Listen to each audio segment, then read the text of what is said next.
Good afternoon, everyone. Amy, can you hear me okay? I sure can. All right. Good afternoon, everyone. My name is Michael Minks. I'm Coordinator of Assessment here at the Missouri Department of Elementary and Secondary Education. I was asked by the Commissioner and on behalf of the leaders of the Proficiency-Based Task Force to arrange a call with the Smart Balance Assessment Consortium so that you could learn more about the assessments and how they would interact with your recommendations number 6 and 7 that were made to the State Board at the last State Board meeting. A couple of items before Tony Alpert from the Assessment Consortium is going to take over and share the background and then how the assessments might be able to work with proficiency-based learning here in the state of Missouri. I wanted to point out just a couple of things about the Smarter Balanced Assessments and Missouri Assessment in particular. The first piece is that Smarter Balanced Assessments are only for English language arts and mathematics in grades 3 through 8 and grade 11. The grade 11 assessment is focused on college and career readiness. It's not focused on course attainment. In light of that, the State Board of Education, as you may be aware, actually approved and asked for the state to continue to give end-of-course exams and to add to the number of end-of-course exams we were giving at the high school level. And those are in, as you know, mathematics, English language arts, biology, and social studies. We're charged as we straighten out our standards in science to add additional science and the course exams in the future. So, and then also keep in mind that we're still required under federal law to also give grade span science tests once in elementary and once in middle school. So we will continue to give a 5th grade science test and an 8th grade science test. So the conversation where Tony is really able to really enlighten us is around the 3 through 8 assessments, and then what thoughts the Smart Balance Consortium has around the possibility eventually of getting involved in end-of-course exams at the high school level. So I also did want to point out that in the setup of the consortium and the relationship between the states and the consortium, Smarter Balanced, when we get into the 14-15 school year, is really the item development, technical reporting, organizer of the data, and making sure that all the states that are in the consortium are giving the assessments in the same way. Individual states are responsible for the administration, scoring, and reporting of the assessments, but they have to give that plan to what will be the kind of governing board of the states giving Smarter Balanced assessments. They'll be certifying that, for instance, Missouri is complying and our results are comparable to all the states in the consortium. So I wanted to point that out, that it actually won't be Smarter Balance administering the assessments. It's still the state, or we could partner up with other states to administer the assessment. So at this point, I will turn this over to Tony so that he can give you some information about the consortium and then jump right into the content that you're most interested in.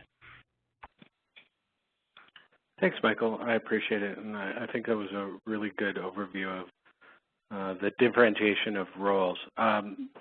So this is Tony Alpert. I'm the Chief Operating Officer for Smarter Balanced. My life before this, although it's hard to remember, I was the Director of Assessment for the Oregon Department of Education. So I really do appreciate the opportunities to talk with districts, because that's really districts that taught me everything I know about assessment. So having these conversations, learning about what you need to be effective in helping your teachers and your students really gives us the direction we need about how to move forward and really improve teaching and learning. So I'm going to ask a couple of formative questions, And just to gauge where you folks are at, because I can't see your faces, so it's hard to know where to start and give you the information that best meets your needs. So in your WebEx, I think everyone's on WebEx here. There's a little hand next to the Make Presenter Audio button. It's right in around 3/4 of the way down on your screen. So I'm going to ask that people click the hand button now to show that they're there, that they found it. All right. I think we're missing just one hand now. Looks like a group of people, St. Louis. There you go. Excellent. You were discussing with each other who is going to raise the hand. So good resolution. So, and I think we might have one or two call-in. So why don't you click the hand again and put your hand down.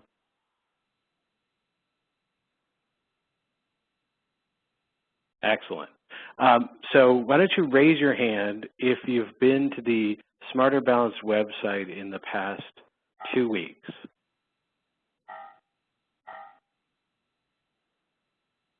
All right. Okay, so pretty tuned in, many of you. And okay, put your hands down.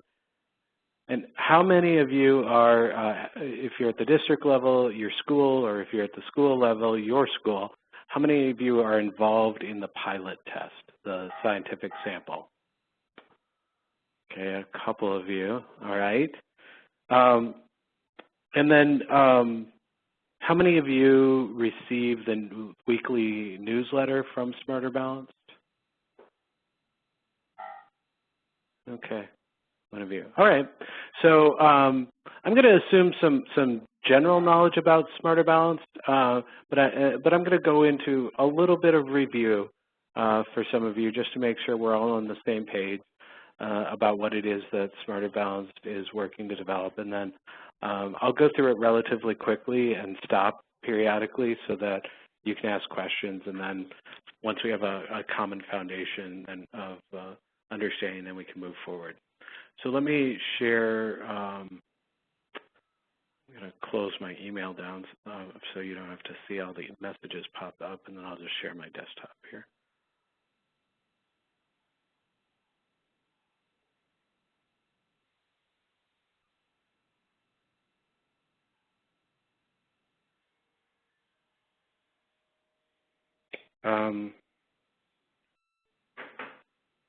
All right.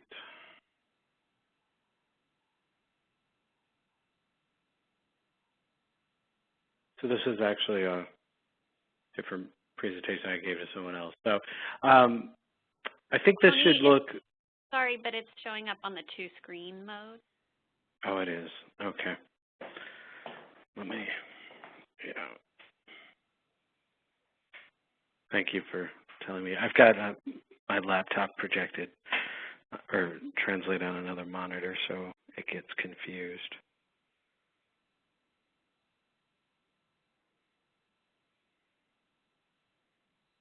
It's still confused.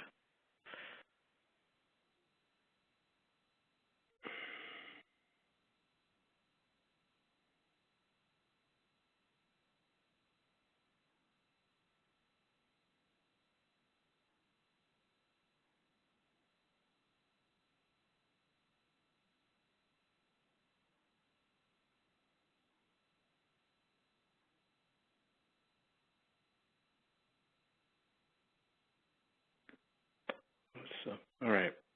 I'm not going to argue with it anymore. So we'll just look at it this way. So I think as everyone's aware, our goal is to measure the Common Core state standards with the goal of the standards being to ensure that every kid leaves high school, college, and career ready. And our theory of action is that if we provide formative tools and resources, that is, materials that help improve that ongoing conversation with students and teachers on a day-to-day basis, helps them understand in real time whether or not students are mastering and understanding the content that the teacher is trying to deliver. So providing that day-to-day support, which is looks more like professional learning than it does a test. That's our definition of formative assessment. The interim assessments, which I think it looks like you're all familiar with because you're advocating for something that looks like this, is a test periodic. Our version is not secure though. So as currently conceived or as proposed, this was going to be a body of items that would be administered through the same test administration platform as our summative assessment, that would be written. The items would be developed in exactly the same way as our summative assessment, but the major difference being that the items would be open, that teachers would be able to see the items, and the responses that their students gave to those items as part of the process of the teacher evaluating in a manner more consistent with her scope and sequence the degree to which groups of students are mastering the content. So we have the formative assessment around the day-to-day interaction between the teacher and individual students. We've got the interim assessment, which is non-secure, flexible, both in terms of when it's administered and what elements of content are administered to better match scope and sequence as part of a periodic evaluation to determine the change in proficiency. And then, of course, we have the summative assessment, which is the capstone assessment that Michael was referring to earlier. And then this is another graphic, which you've probably already seen, showing that the interim assessment on the bottom left-hand side, use my mouse there, it can be administered at any point throughout the year, and it's optional. And then, of course, the summative assessment is required. It's standardized, it's secure, and it's intended to measure the degree to which one school or multiple schools are doing well as compared to other schools, districts, states, whatnot. So I'm going to stop there for a brief second. I'll find out from you, is this new information, old information, good reminder? Tell me where you're at.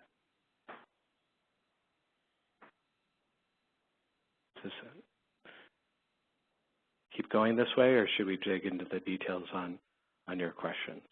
Michael, what's your sense? I think we're doing okay. Okay. All right. Well, let's go just a little bit more. I got to talk about for 5 more minutes on this, and then we can. May I interject one question? Absolutely. Yeah, this is Doug Sutton with elementary and secondary education. As I note on the top bar, it states that the summative assessment takes place in a window of the last 12 weeks during the year. Is that fixed, or would that summative assessment for a student who had demonstrated being advanced, could that student take the summative assessment sooner during the year if all indicators were that they were prepared to do so and to be successful? Yeah, it's a really great question. So in Oregon, which is my experience, we had an 8-month summative assessment window in which kids could take the test any one of 3 times, and they tested essentially when they and or the adult determined that they were ready, which works fine if your only obligation is to measure the degree to which the student has in fact achieved their highest level of possible proficiency, maybe.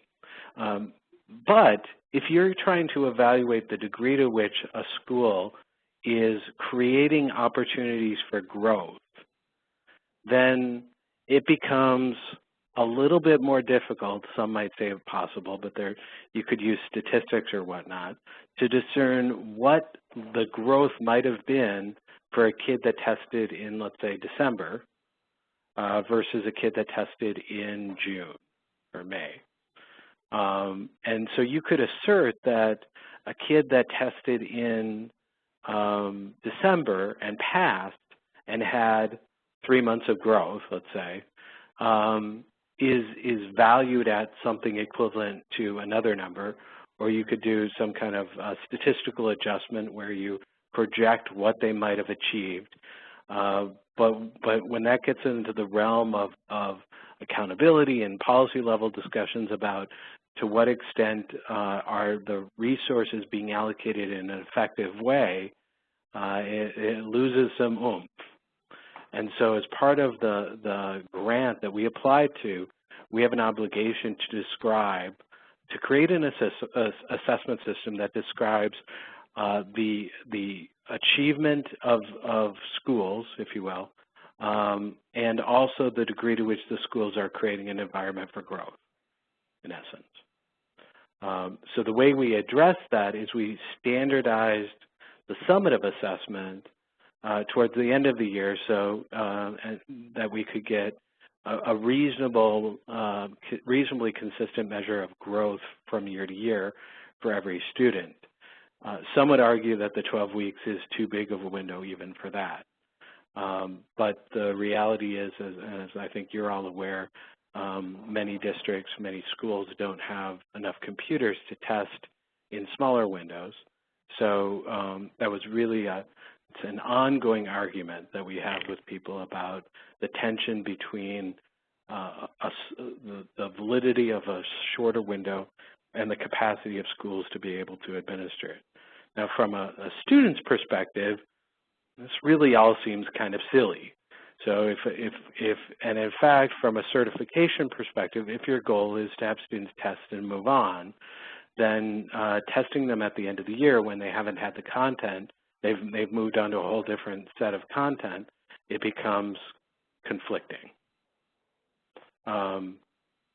So where we're constrained, I think, in some way is with the current rules around ESEA and grade level. And so I don't know that I have a great answer for that.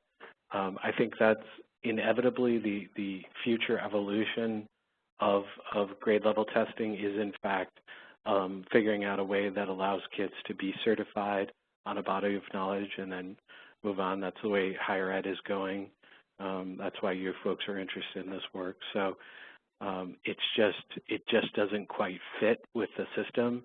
And so what I think we need to talk about then is how can we do a transition so we force the system, not immediately, but over time to accommodate that important principle.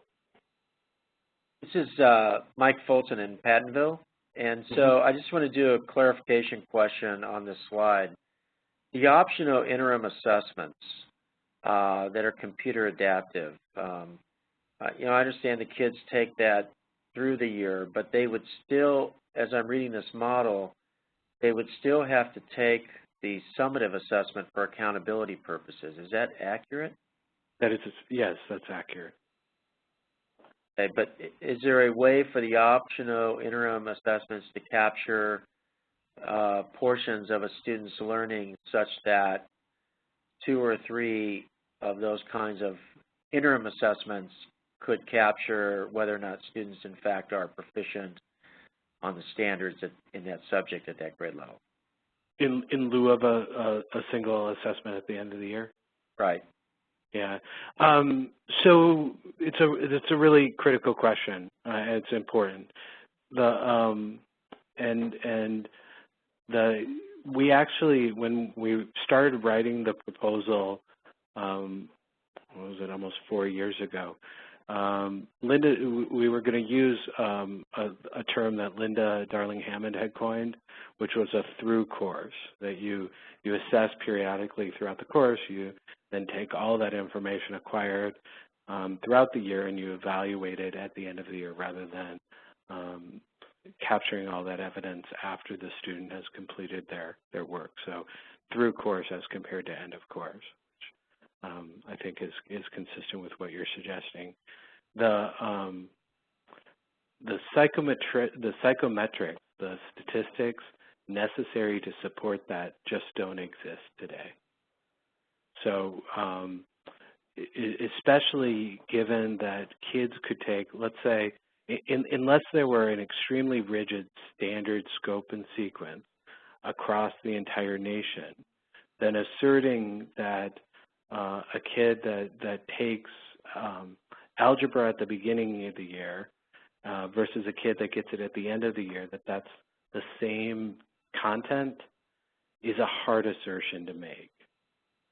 And so given that one of our big burdens is to describe the degree to which, students' abilities on a common scale that can be used as comparisons and is portable, the system just isn't there yet. So rather than trying to make the summative assessment do everything that people want it to do, which are reasonable requests. They want to have that incremental information. They want to see the degree to which students are mastering content throughout the year rather than just at the end of the year when it's too late to do anything. That's exactly why we posed, realizing that a single test with that has a very specific purpose can't be adjusted for this other purpose. We created this three-pronged approach, which is the formative, the interim, and the summative. That isn't to say we won't ever get there.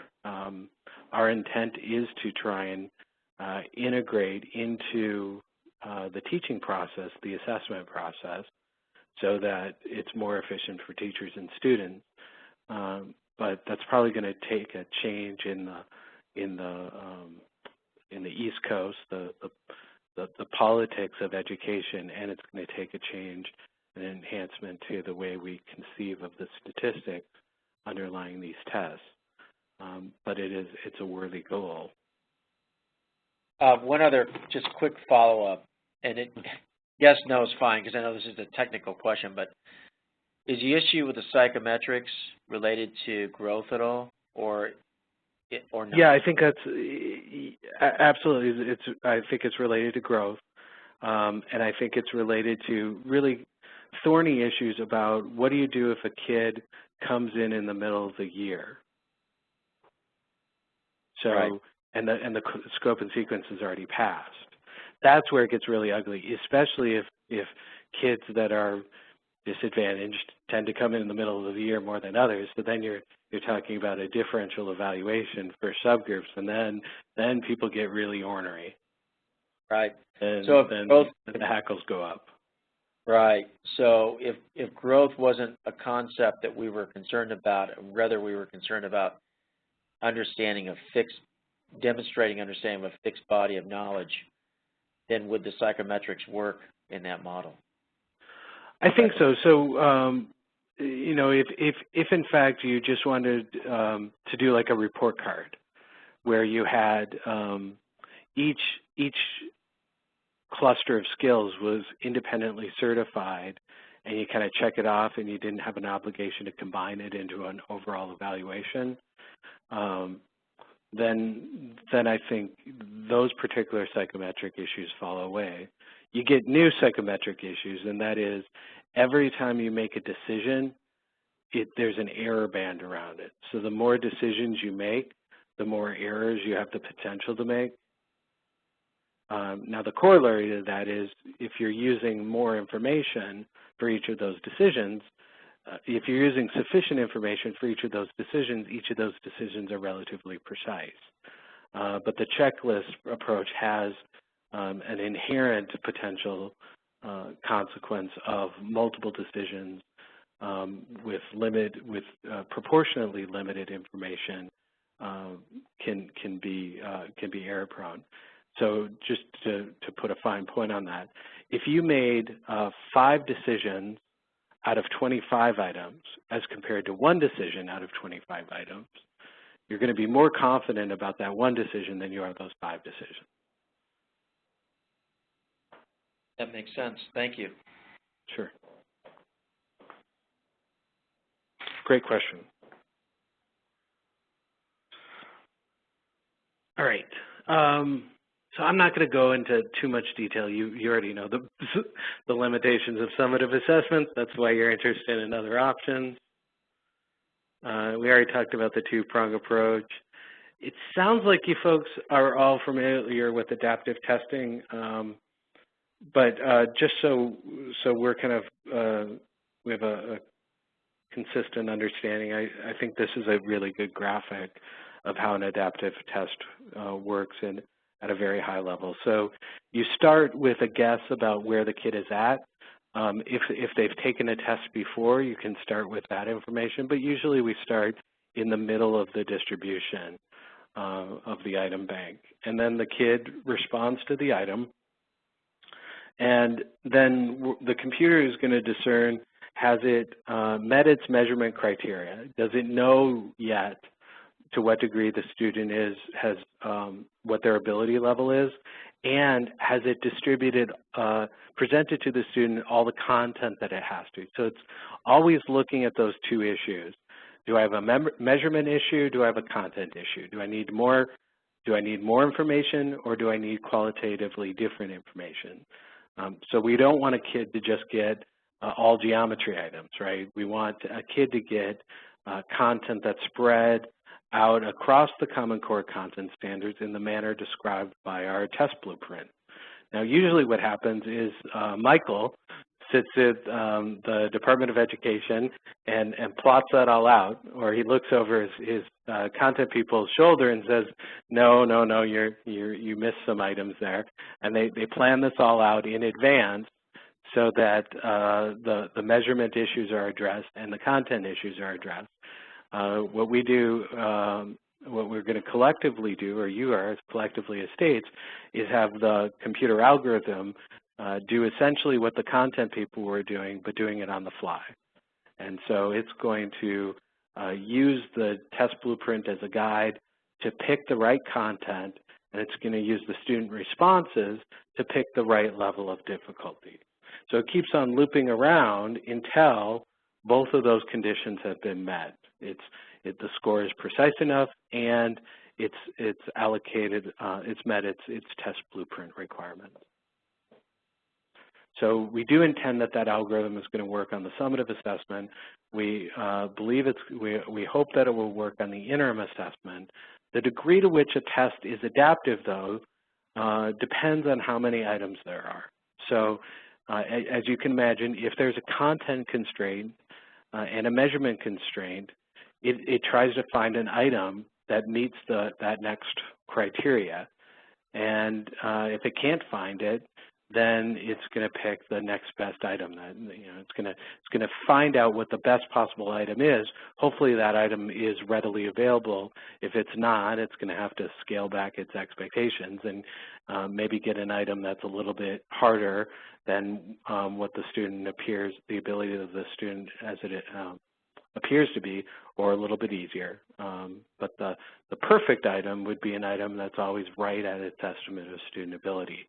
So if it's a 25-item test and there's only 25 items in the pool, you can't really adapt that much. And so the ability of the interim test to be adaptive is going to depend on how granular the test is, and there's going to be some flexibility in that. So a test that focuses on a couple of content standards is probably not going to have that many items available to it. But a test that focuses on all of the content standards is going to have a lot of items available to it. So for the summative assessment, we're going to have a big, huge pool. So it's going to be adaptive for every kid, but that's not going to be directly influenced by your decisions. Any questions about that? That was a lot of information.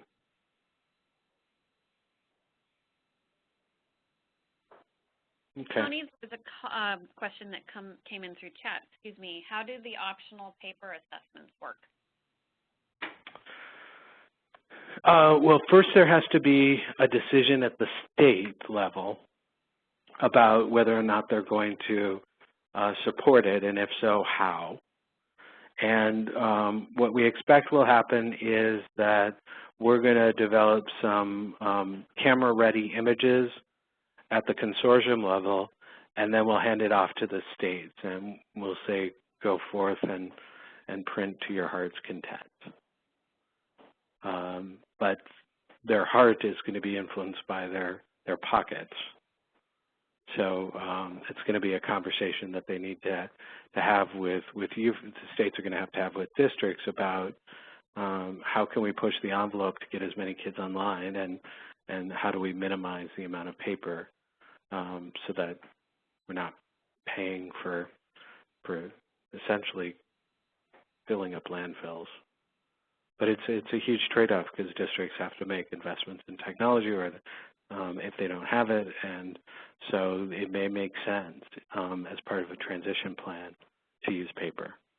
What we have suggested is that when states and districts are talking about this issue, that they talk about, at least within a school, thinking about alternate grades. So, for instance, if third grade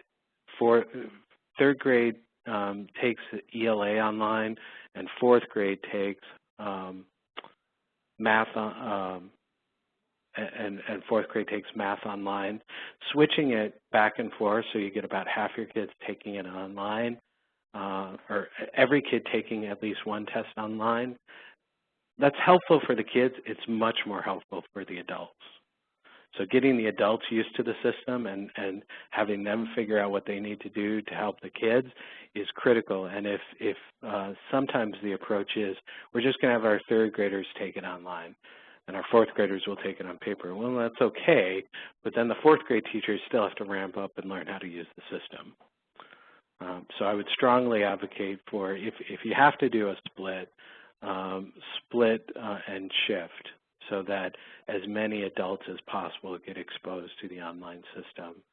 And students do. The students need the exposure as well, but they seem a little bit more flexible than the adults.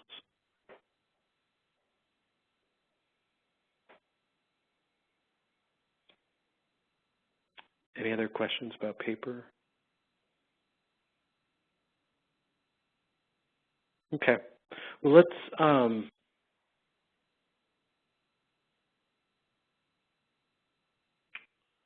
talk about proficiency-based learning then. So about a year ago now, a group of states out east, they call themselves the kneecap states, because they were really the first consortia of states collectively pooling their resources to be able to create a common assessment that was more economical than they would be able to, achieve on their own. So they're relatively small states with high hopes. And what they were able to do by banding together is retain a lot of the constructed response in their systems that other states had to remove. And they were able to do that because of the economies of scale that they were able to derive by having a common test based on common standards rather than individual standards and individual assessments. So they posed the question that you're posing to us now as well. Smarter Balanced, what's your position on proficiency-based learning, and how can Smarter Balanced help it? And we gave a collective shrug because we didn't have an answer to that. And so our answer, though, was, well, why don't you get a group of people together and tell us what it should be? How should the two work together? And so they did, at least at a high level. So I'm going to come down to, has anyone seen this paper yet?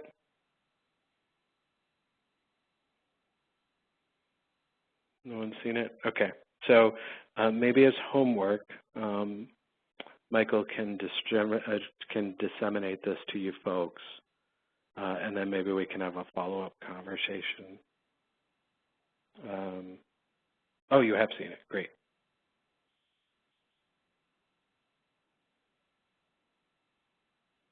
So let me, why is it being ornery now? So let me start with this graphic, make sure we have kind of a common understanding of what it looks like. So right now the state test, taken at the end of the year typically, used by schools and districts for accountability. In some states it's also used for some portion of grading and for promotion, sometimes graduation. And then in addition to grading and graduation, there's some kind of separate district accountability process. It might be a series of classroom-based assessments that aren't standardized. It could be some interim assessments that are or are not aligned to the state content standards. It's really a hodgepodge, right, of different methods of evaluating student proficiency toward this common goal of certifying that the student is ready to move on.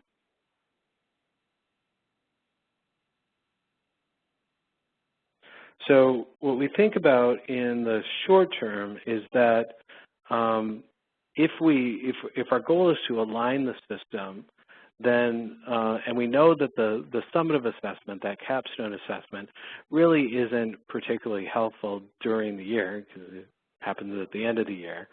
What role can the summative assessment play in this process in and of itself without thinking about the interim assessment?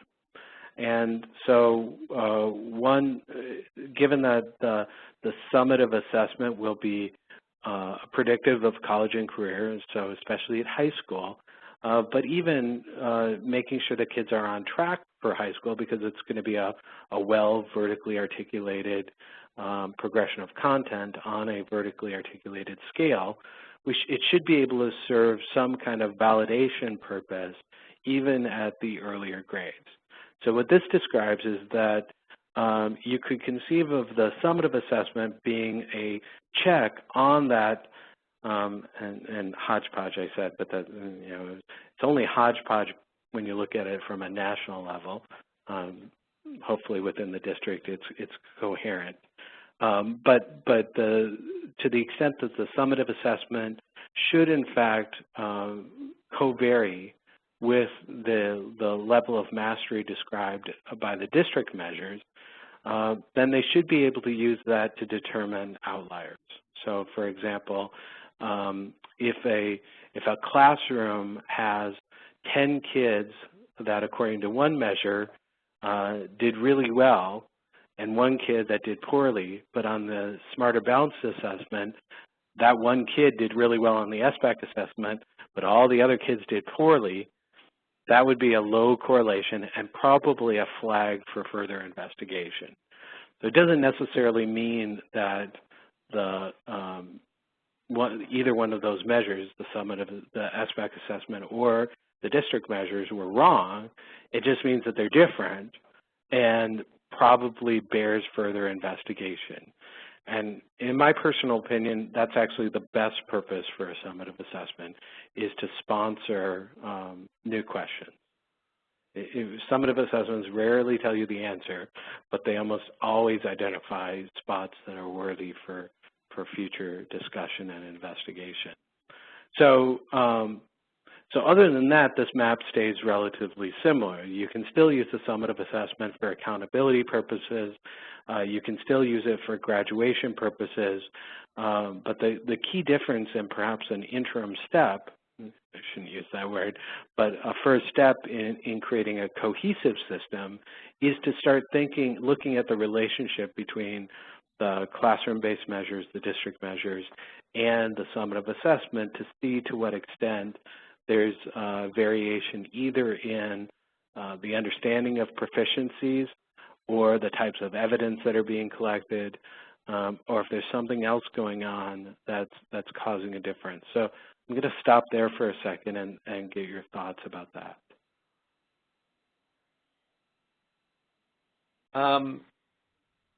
This is Mike from Pattonville. One thing that you said in your statement with which I agree, but is also the reason why we're kind of wanting these smaller testing chunks is it would be great in terms of the summative assessment if it wasn't tied to school and district accountability, but because of the way that's being structured, it really makes you can't run the risk that your school and district assessments don't directly, well, ideally correlate with right. the summative assessment results. Not new information, I know, but that's the challenge, I think, is trying to get that feedback early enough and often enough that you're building your body of evidence as you go through the year, because people just can't wait till the end of the year to get that kind of feedback anymore. It's the challenge. Yeah, so say a little bit more about that. So the pressure, because different districts, different states have different pressures going on depending on the politics of the time and the goals and whatnot. So is it that the absent standardized measures that are provided by the state and or the district, that there's the possibility that a student may get misclassified, and that, or you may find out too late that a student isn't growing fast enough, isn't learning enough, and by the time you find out, then on the summative assessment, you've missed opportunities and there are consequences. Is that the pressures, or is there something else that I'm missing? Well, the latter is certainly true. Okay. And then the issue in a number of districts, particularly in urban areas, is our high transiency rates between districts, and that negative impact on overall performance. Yeah. So so trying to fix the problem where a kid goes in, they have an interim assessment process in District A, comes to District B, they use a completely different set of measures, so the kid is starting over, and the districts don't really communicate with each other, and so the handoff is rougher, and then the kid loses valuable time, something like that. That hits the nail on the head. Yeah. Okay. Well, that's helpful, and I appreciate that, and I appreciate that it's a problem that you're trying to solve. So these headings of interim and long term, I think, are, well, they're obviously pretty ambiguous, and we can talk a little bit about timeline after I walk through this. So what the task force proposed is they had an additional concern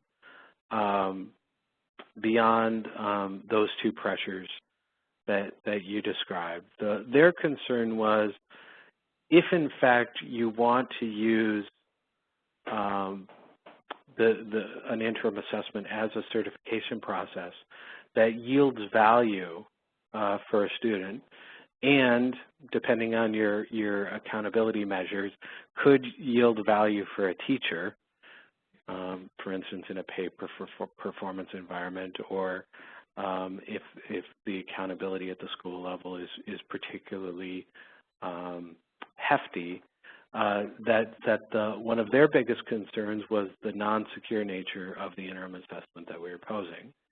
So in the first example, the interim assessment, as we're designing it, at least over time, as the item bank fleshes out more and more, should be able to be swapped out for the school and district assessments. And you could imagine that happening slowly. So, either by grade or by content area, as people look, if they did an inventory on their current assessment practices and say, all right, for this year, we're gonna stop using this portion of our own assessment, and we're going to use the SBAC interim assessment to measure units A through B, or units 1 through 4. And that could still be a district-by-district choice. It doesn't get at the consistency across districts, which really I don't think is solved until you have common scope and sequence and curriculum. But we're not going to solve that problem today, and I don't think I even want to talk about that problem. But at least if you could talk about, give some kind of have some common discussion about these are the content standards that we measured, that we incorporated as part of this scope and sequence. and these were the assessments that were delivered. And in fact, since they're not secure, you could even show the questions that were administered to the students and how the students responded. So, and not having the system yet, we haven't even gone through the assessment design process yet. We just finalized the contract to begin the design. It's hard for me to give you a more concrete example of that, what that looks like. But we expect eventually, as the item pool grows, it's going to be a little bit limited in year one. But as the item pool grows, you'll have more and more opportunities to make that decision and swap it out. But the non-secure nature is a little bit limiting in terms of what you can use it for, because teachers will eventually incorporate that into that information into their instructional practice. It's inevitable. If they're scoring on their own, some of these constructed responses, it's going to get into their memories. It's human beings absorb information. It's their nature. So that's a limiting factor. So the proficiency group talked about that, and they said, well, here's what we need. We understand that the summative assessment has to exist for accountability. We like the secure nature of the summative assessment. It's a practice that makes sense to us because the theory behind a secure summative assessment is that you're essentially sampling from the plausible domain of knowledge. So if students are being instructed on the content standards and you pick reasonable exemplars of that knowledge, students who learned enough should be able to perform well on these samples. And so having that kind of approach is helpful because it really does help hold people kind of their nose to the grindstone on making sure that they cover the total body of content. That's ultimately the advantage of a secure assessment. Now,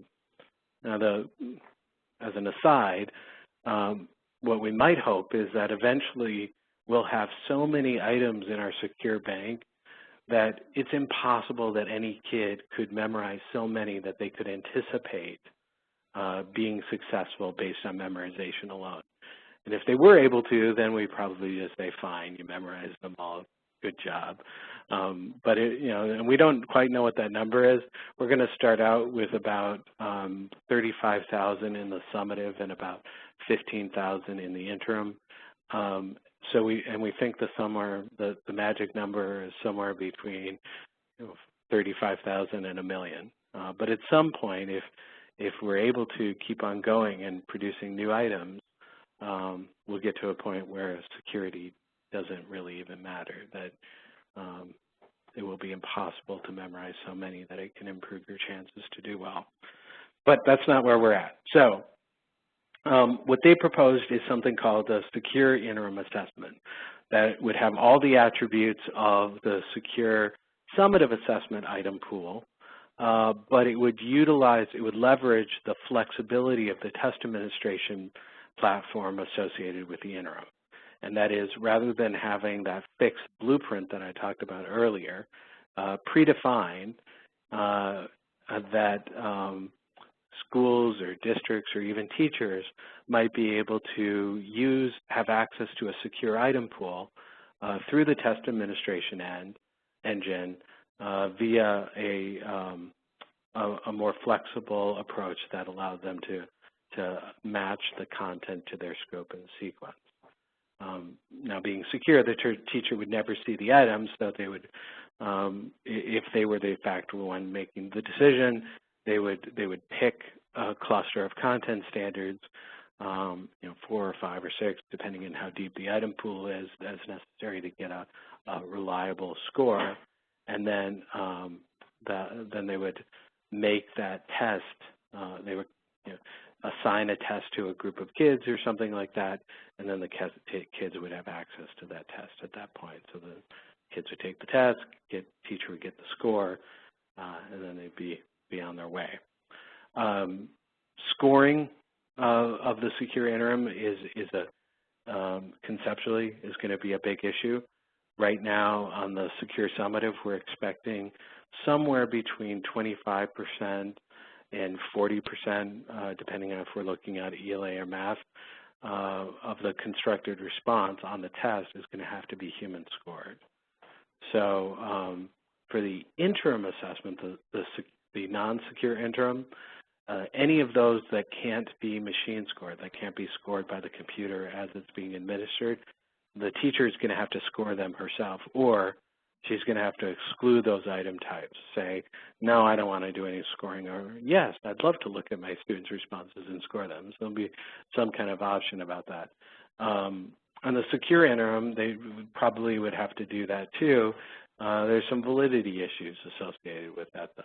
So to the extent that it's harder to get at those deeper cognitive demand items with selected response and restricted constructed response, they're not quite sure how to think about that. So that's a soft point in the secure summative assessment.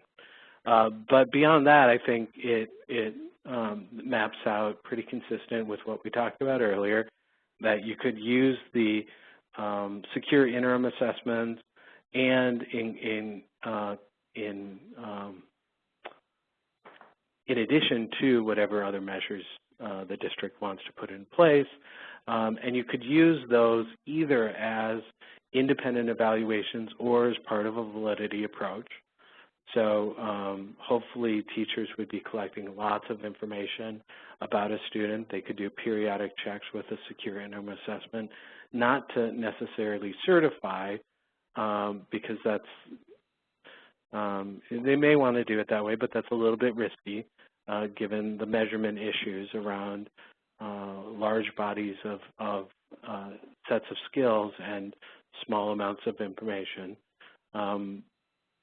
The more powerful method would be having the teacher collect periodic measures through classroom-based assessment and then doing the comparison with the interim assessment as a check to determine common understanding of progress. But if we do proceed with the secure interim, it would be up to the state, the district, the school to determine how those are used.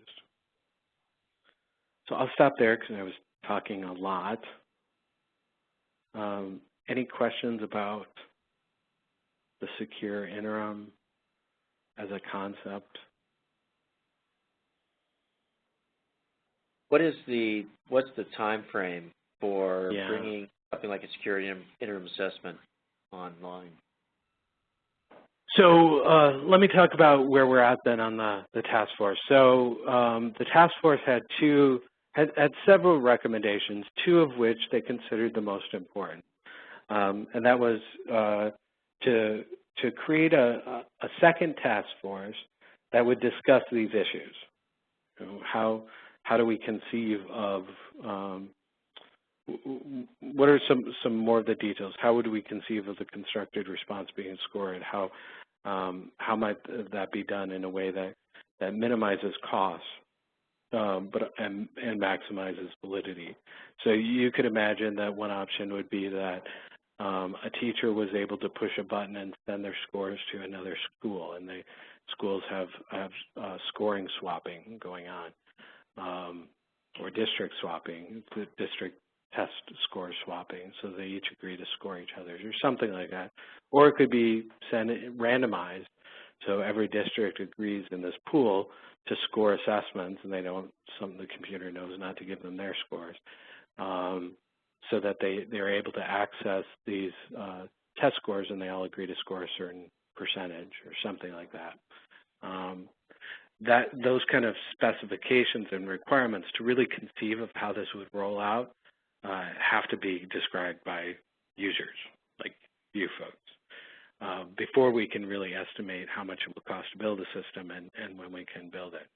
So we were trying to get another grant from the Nellie Mae Foundation to pay for the support to get that kicked off. There's been delays with that. Our goal was to have those specs defined by June.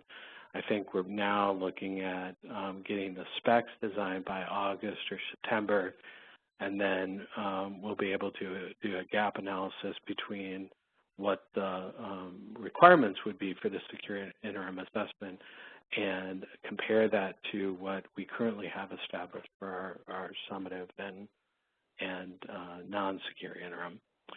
So ultimately the answer of when the secure interim will be built is going to depend on how different it is from what we've already built and how much it will cost to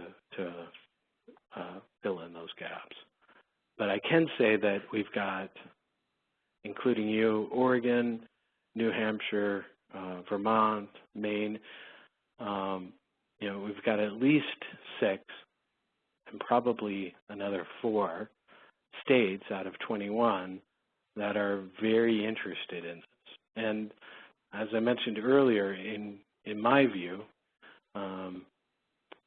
this is inevitable. It's that grades, grade level, and age are a poor way to classify knowledge.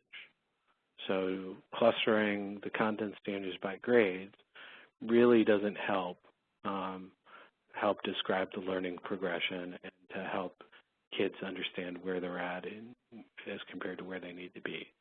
So this work is critical. It's part of ultimately an evolution, as I conceive of it, towards putting these standards into a more rational frame other than grade. But that's going to ultimately take a while to look at the standards and see what are in fact prerequisites for success based on the data that we acquire from the summative. So I would hope by August we'll have a better idea of the time frame. I just don't know at this point. So that's why I think trying to think about the non-secure interim assessment as a first step gives you some concrete information about what you can do at the outset, and then trying to plan over time for a secure interim to fall in behind it.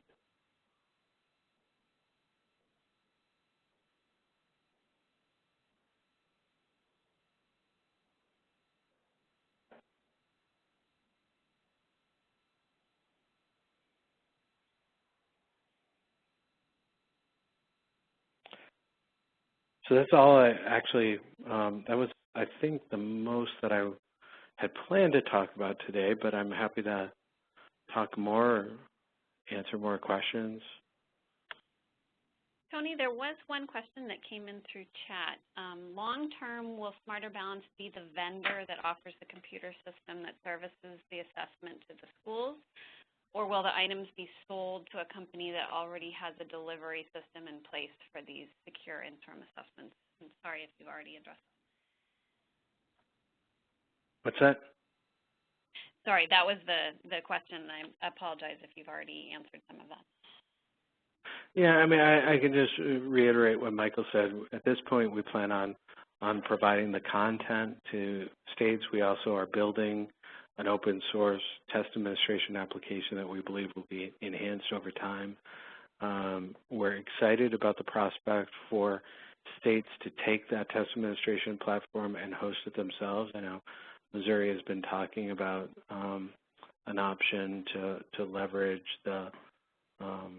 your internet service provider as a host, which would be fantastic to keep that in-house rather than paying someone externally to host it. And I don't know if that ends up working out, but those kind of discussions are happening all around the country. So in some ways we're you, because Smarter Balance is a collection of states, and so we're going to continue to facilitate item development. We're going to continue to calibrate the items and hold the scale to make sure that you can derive comparable scores using those items. But we think it's best for the states to continue to implement the system and host it. So changes to the test administration application are going to be sponsored by an open source community. but we also expect that there's going to be individual requests that come up from the districts to the state, and the states are going to advocate for specific changes, which we would sponsor at the consortium level, and then states would implement when the application is released again.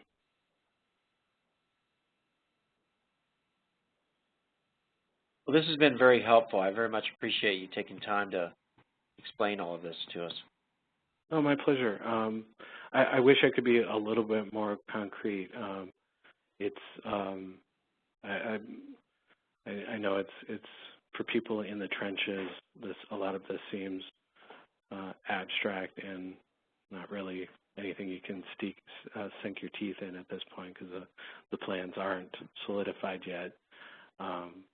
But I hope one of the walkways is that I communicated that it is something that we're extremely interested in, that we're allocating thought time to, and we want to come up with a solution that helps you do your work, and that Missouri is a partner in making that happen. So, and I think I'm excited about the prospect. And I appreciate your questions, and hope you have a good weekend. Thank you. Thanks. Bye. Thanks much.